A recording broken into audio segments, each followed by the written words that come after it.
So you have Mu'adh bin Jabal and Ja'far bin Abi Talib anhu.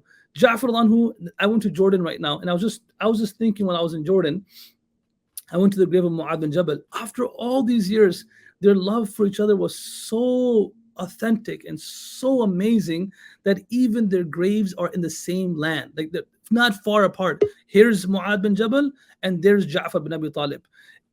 Here comes Bajan again. Bajan, let's see if you don't glitch, bro. Let's see. Bismillah. You're still glitching, but it's all good.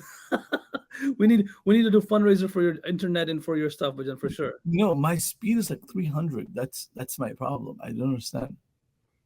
Do you go online other place for other is this first time? Yeah, I use StreamYard for my local streaming too, and it didn't glitch.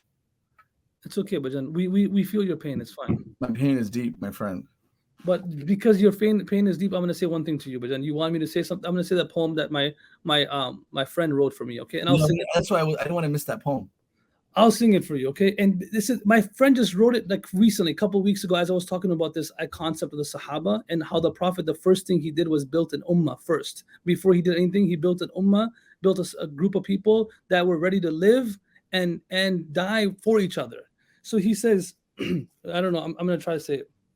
He says, آنکھیں تمہاری چاہتے ہیں دیکھنا جمال محمد عشق محمد جھکا لو نگاہیں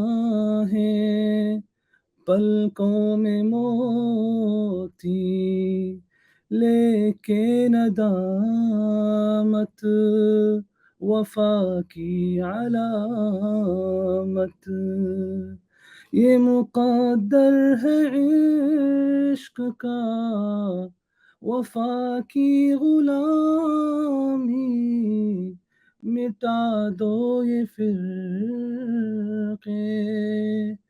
پھر امت ہے باقی کہتے ہیں یہ لوگ کہ ایسی وفا کی تڑپتے دل سے جا کے تو پوچھو وہ جس نے نماز میں شب روتے گزاری چھپایا ہمیں جس نے سائے کملی جو ہم کو وہ ایک امت چھوڑ گئے تھے توڑ کے ہم نے یہ کیسی وفا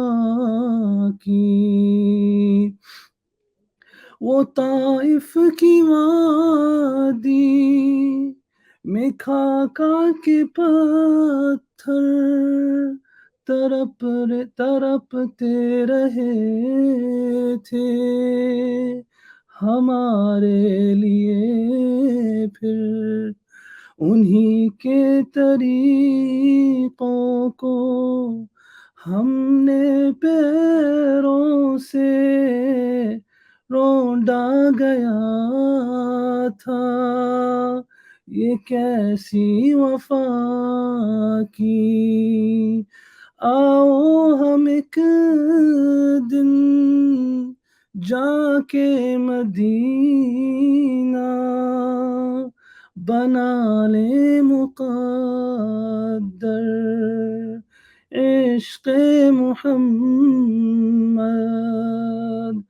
لے کے ندامت وفا کی علامت بن جائیں ایک امت وہ جنت ہماری.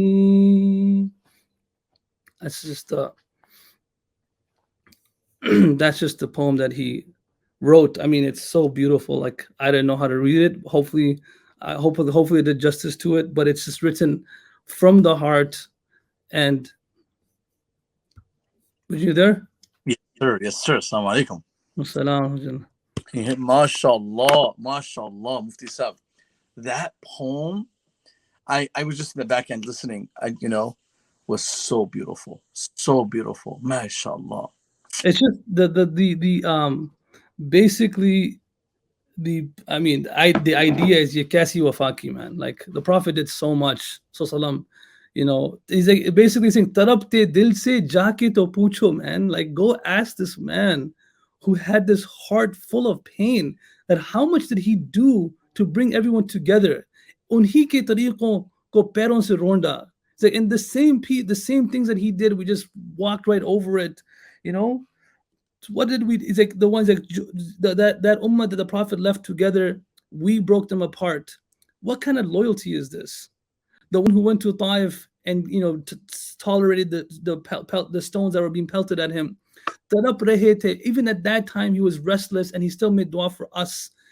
This is like then he says, he gives us this motivation. So let's go back to Medina one day and go to and make a promise to the Prophet ﷺ. O Prophet of Allah, you left this ummah together. You worked hard for this. We're gonna do the same thing.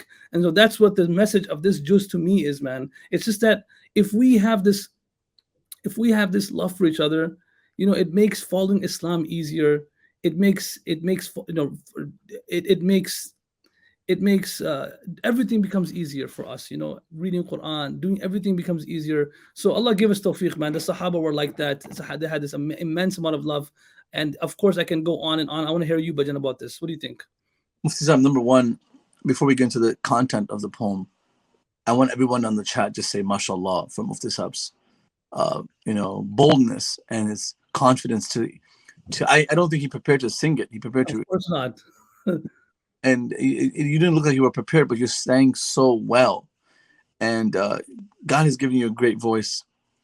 And mashallah, you have a great personality. Mashallah, very, very knowledgeable. The only thing that I have that is better than you is that I'm better looking. But that's not. Okay, you are better looking than her. Go for it. You can't have everything, God distributes everything fairly. But mashallah, may Allah subhanahu wa ta'ala protect you, preserve you. And the lines in the poem, honestly, I was in the back end just almost in tears, because it is truly, sometimes these poems, they share so many, there's so much meaning in it. Just in one line, you can write a whole book. And a lot of it's basically how the Prophet put so much effort to unite the world. How he was able to just take the stones and forgive people, like in Taif, and that's the brotherhood and sisterhood that was built in Medina. And you talked about this earlier, how much the Prophet cried when his companions died. And he missed them so much that he used to go visit their graves.